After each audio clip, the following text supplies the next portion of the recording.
can imagine if you've stumbled across this video, I'm probably not the first self-improvement video that you've ever watched. I'm probably not the first self-improvement video that you've watched tonight. You're probably in a rabbit hole. And you're probably thinking, when do I have to stop watching all these videos? When do I actually feel like I'm actually improving myself? Because I'm reading all the books and I'm doing all the meditations and I'm doing affirmations naked in the mirror. But yet when I get into bed, my brain still won't switch off and I still feel really sad and I still don't know why or how to fix it, but I'm doing everything I can. I can imagine that's how you're feeling. But let me ask you a question. What's making you feel sad? And I know you're probably like, I don't know, that's the problem. No. What is making you feel sad? And if you think again, I really don't know, then what's actually coming up for you when somebody asks you that, when I ask you that, like what's actually coming up for you? Is it that you don't know? Because I guarantee you do. So is it that you don't know? Or is it kind of like a guard that goes up because you know that if you actually express what's making you feel really sad, it's going to be really painful. It's actually going to be scary. Like you fear it. You fear of letting all of those emotions out because you just don't want to deal with them. You don't want to feel those feelings. Well, there's your problem.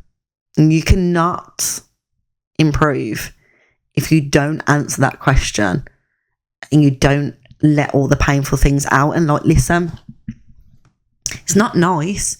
It's not comfortable to deal with the thoughts that you've got going on in your brain because some of them are probably really deep. You're probably like feeling like all your friends are way further forward than you are and they might be in relationships and you're single and you might feel like you're never going to meet a person and have a long lasting relationship, or you might feel like everybody just doesn't really like you, or you might really not like yourself and you've got a real deep hatred for yourself that if you put down on pen and paper or tell somebody about it or just speak it out loud, that it'll just be so horrific to go through. You'll just be crying in bed for days. Like you don't even want to feel those feelings that are going to come up if you truly answer the question, why am I sad?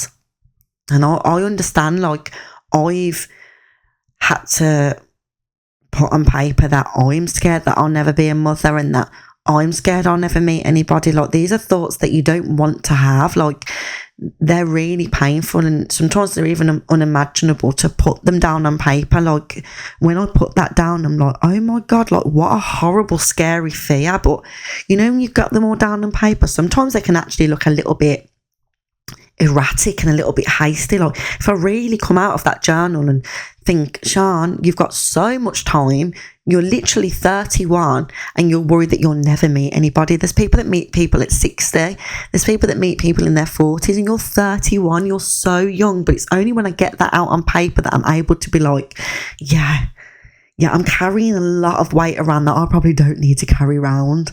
And it's only then when I get them down that I can start understanding that is what drives me. And that is where the sadness is coming from. And if I can get it down, I can start to have compassion for myself. And if I get it down, I can start to see where I might need to go in order to be in a place where I can meet people, or even look back at past relationships where I may have gone wrong and where I can improve, or where that person wasn't right for me. But if I just say to myself, I don't know why I'm sad, I don't know why I'm sad, I don't know why I'm feeling like this, then how am I ever going to get to a conclusion? It's like having a book of life, reading the introduction and it's saying it's going to be hard. You're like, no, I don't want to read it. And they're like, okay, but the answer is in the book. No, I don't want to read it. I don't want to read it. I don't want to read it. And they're like, but literally this will help your whole life. You're like, no, I don't want to read it. Close my eyes. Don't want to read it. I'll just say affirmations in the mirror naked. Like that'll work. No, that will not work. Trust me. You have to feel the feelings. You have to. You really have to, and it's painful, but you have to. You can never say you're on a self-improvement journey if you're going to hide really what's hurting you and what's making you sad. So I'm going to ask you again, and this time I hope you've got a pen and paper. What is really making you sad? And if I don't know comes up again, you do know what's really making you sad. And maybe that don't know isn't a don't know. Maybe it's a guard that comes up. It's literally a full on guard that's like, no, don't go there, don't go there. You fight it.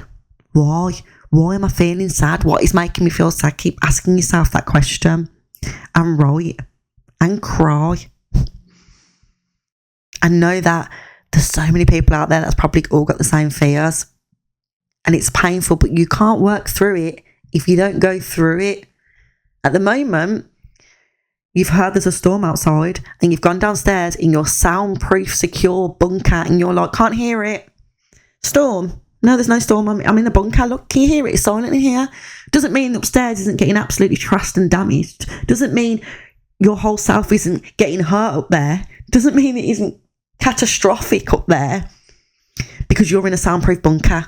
That doesn't mean anything. It's still happening. The storm is there. So go out and fight it. And ask yourself, why am I really sad? And then you can really start a self-improvement journey.